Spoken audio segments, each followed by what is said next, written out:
गोंदिया जिल्ह्याच्या सडक अर्जुनी तालुक्यातील ग्राम गिरोलात मामा भाचा यात्रेला आजपासून सुरुवात झाली आहे। गिरोला येथील मामा भाचा देवस्थान समिती आणि सरपंच उमराव काबगते यांच्या संकल्पनेतून या यात्रेचं आयोजन करण्यात आलेलं आहे आणि यात्रेच्या निमित्तानं या भागात विविध प्रकारची दुकानं थाटण्यात आली असून भाविकांना खरेदीसाठी उत्तम सोय उपलब्ध झाली आहे। यात्रास्थळी उत्साहाचं आणि चैतन्यमय वातावरण बघायला मिळत आहे।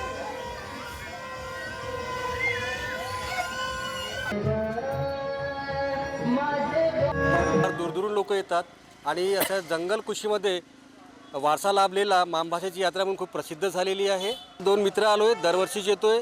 आमचे सरपंच साहेब आम्हाला या दिवशी फार प्रेमानं बोलवतात। मामभाषाचा जो ह्या आहे, भाविक भक्त आजूबाजूचे लोक येतात आणि पूजा करतात, कोणी नवस करतात, कोणी लग्न करतात। मामाभाषेची यात्रा 2002 पासून इथं आयोजित केली जाते।